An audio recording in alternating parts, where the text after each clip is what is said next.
Hello YouTubers, this is Locutus of Borg, or Locutus de Borg, as the French would say, and I'm doing my very first knife video. In fact, my very first video. So please send me comments or criticism that will help me make better videos in the future. A little about me. I'm retired military, worked for the government for a while, became disabled, and now play with my knives. So I had a lot of time on my hands and started watching YouTube videos. Have liked knives all of my life, but never really got into higher end brands or anything. And then I started watching videos on knives, and my addiction began. So the first nice knife that I got was a 585 mini Barrage by Benchmade. Now a lot of YouTubers talk about jimping. They can never get enough jimping. Want deeper jimping, want more aggressive jimping, want more jimping. Benchmade heard you.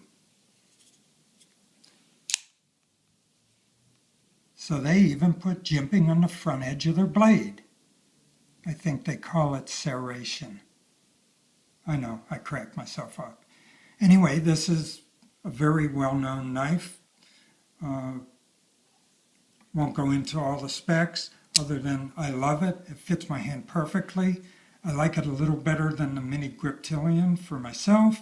I like the serration. It really cuts through those plastic clamshell packages, and this coating is dynamite because there's not a scratch on it as much as I use it cutting through strapping and all. Great knife. Great first knife.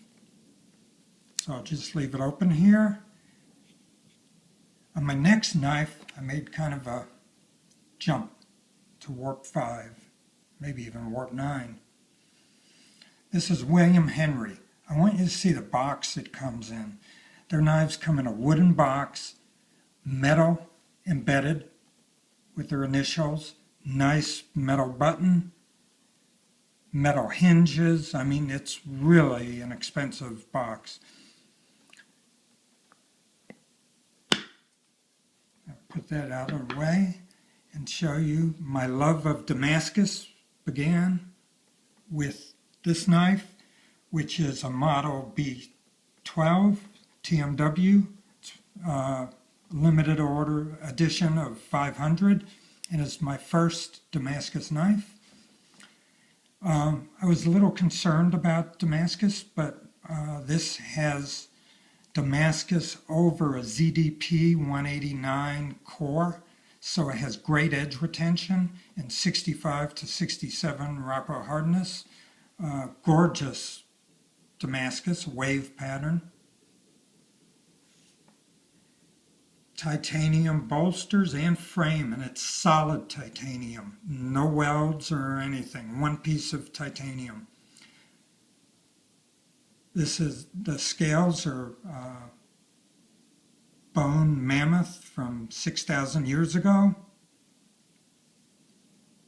Gives it a nice look in my opinion. The bail where the lanyard is holding is solid sterling with the initials WH, and the lanyard's really great. It's leather woven with solid silver tips, and that's essential because this knife is so light.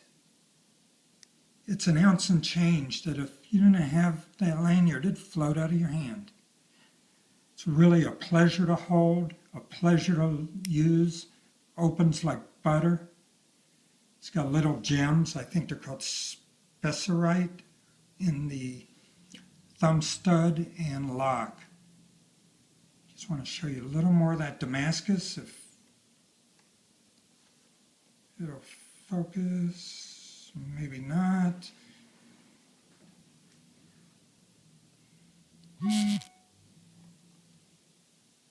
There we go. You could see there's like a swedge or a chamfering where it gives you a really good look at all of the layers of Damascus. And this is usable. I use it for light EDC. I tear open boxes, envelopes, and so forth. Beautiful knife. So the next knife on my journey was inspired by Solo Knives Review, who did a video called Using Damascus. And I was still a little nervous about Damascus, you know, would it hold up to use? And he took a Sebenza with Raindrop Damascus, and in that video, Using Damascus, cut all sorts of things. There wasn't a scratch on the Damascus. So I had to have one. This is a small 21. Beautiful raindrop. Just look at that. Raindrop Damascus.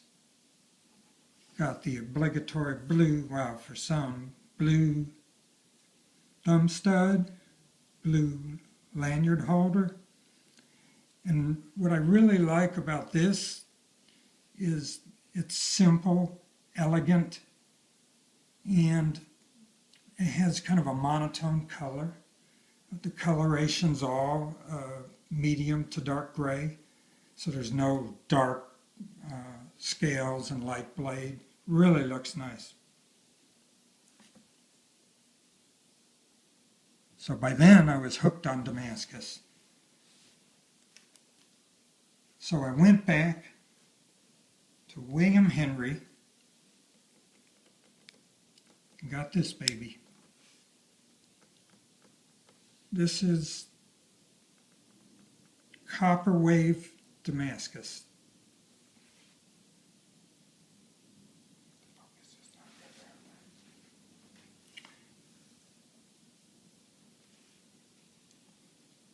This is a wave pattern using nickel and stainless steel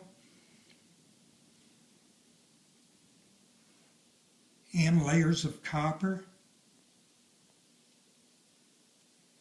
See if I can get a good view of that.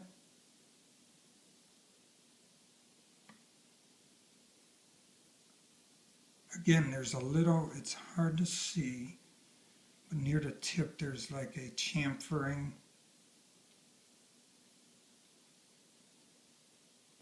I'm struggling with focus. But anyway, you really get to see the coloration of copper, and you even see purple tones on the other side. I think you really see the purplish tone almost with the copper. This is a pleasure to use. The Damascus is wrapped around, I think it's a VG5 core, so it's 59 to 60 Rockwell. The bolsters are solid carved sterling silver. Scales are ironwood. Liner is solid nickel silver. It's a lot heavier than the first William Henry. This is really comparable to the small Sebenza. It really feels sturdy, got a nice heft to it. Opens and closes a lot like the Sebenza. Smooth, great detent. Just a pleasure to use. So I'm going to sit that baby down and go to the final knife on my journey so far. Hope my wife didn't hear that. And this is a 3-inch slicer grind by a fellow named Rick Hinderer.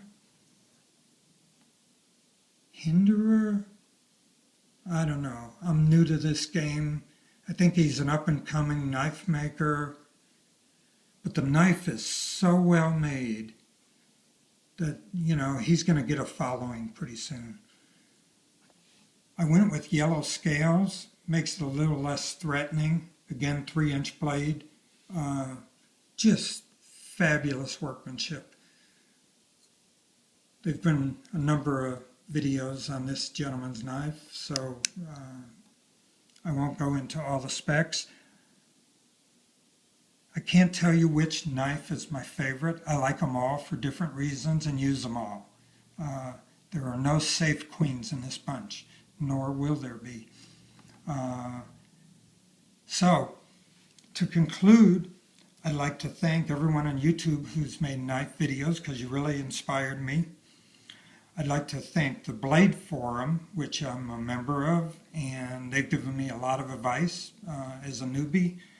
And to knifeart.com, which is a company that sells knives. There are a number of good, reliable knife companies, but this one has been excellent. Knife Art allowed me to return a couple of knives. I made a couple of mistakes. No problem whatsoever. Fabulous customer service. So I really appreciate working with them. And I don't know what'll be next on my journey. Hopefully another good knife. Thank you very much, and I'll see you on my next video.